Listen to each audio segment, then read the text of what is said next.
जब कर 18% से बढ़ाया जाता है तो सकल आय मतलब नेट इनकम में 2% की कमी आती है। प्रारंभिक कर का प्रतिशत ज्ञात करें। Very good.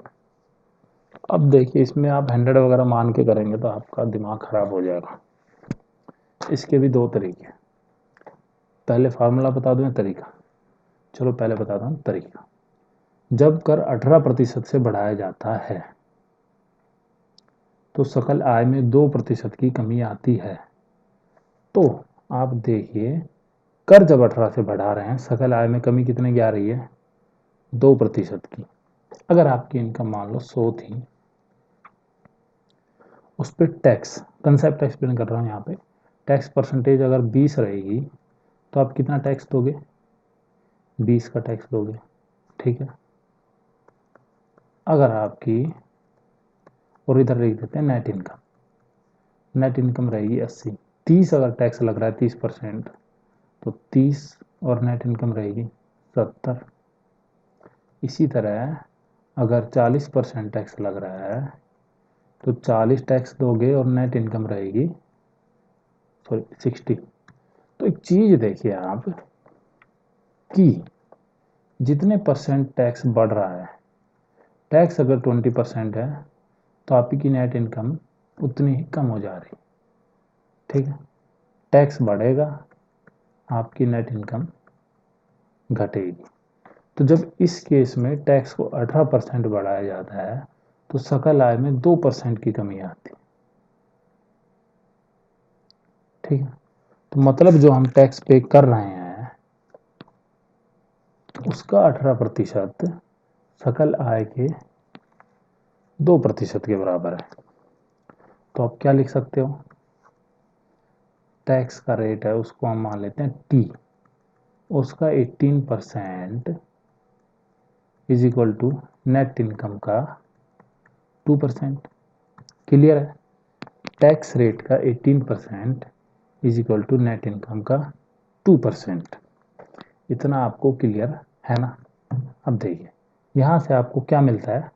आप टी परसेंट बाई एन आई निकाल सकते हो। कितना?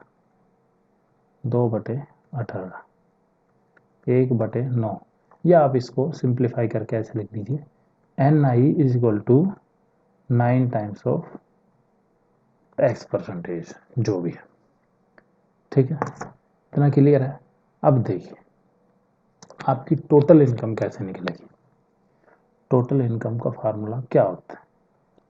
Total income is always net income plus tax. ये तो आपको क्लियर हो गया होगा पहले से। Total income is equal to net income plus tax. अब देखिए, तो आप टी आई को कैसे लिख सकते हो? T I is equal to N I यहाँ पे कितना है? 9 times of tax, N T plus T. तो टी कितना आ गया? सॉरी, हाँ, टी आई कितना आ गया? 10t के बराबर। तो जो टैक्स है वो 1/10 है टी आई का, मतलब 1/10 इसका मतलब 10% है। तो प्रारंभिक कर कितना था? 10%। ठीक है। एक बार फिर से बताता हूँ कैसे किया है इसको। क्वेश्चन देख लीजिए, फिर नीचे चलते हैं।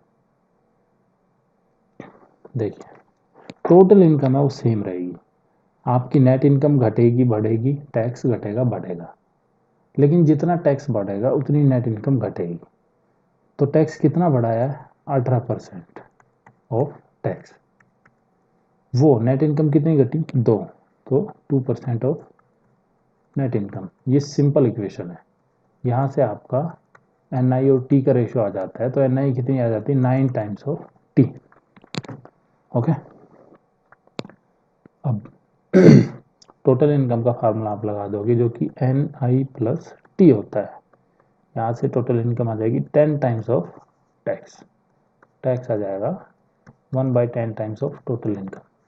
ठीक है, परसेंटेज 10% हो जाएगा। अब जो डायरेक्ट फार्मूला है वो क्या है? डायरेक्ट फार्मूला है वो क्या होगा?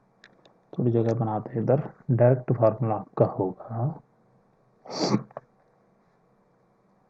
Percentage of tax is equal to, आपको यहाँ से समझ आ ही गया होगा डायरेक्ट फार्मूला क्या होने वाला है, एन आई, ठीक है, नेट इनकम बाई एन आई, ये परसेंटेज चेंज है वो लिख रहे हैं, प्लस टैक्स, टैक्स में कितना चेंज जो हुआ है, ठीक है, चेंज इंटू 100। तो इस वाले में अगर लगाओगे तो जो ओरिजिनल टैक्स परसेंटेज है वो कितनी आएगी, एन आई कितना हुआ है, 2, 2 प्लस टैक्स में कितना चेंज हुआ, 18 गुना 100, ये आ जाएगा 2/20 गुना 100, ठीक है, 10% आ जाएगा। सिंपल है, कैसा भी क्वेश्चन हो फार्मूला लगाओ सीधा।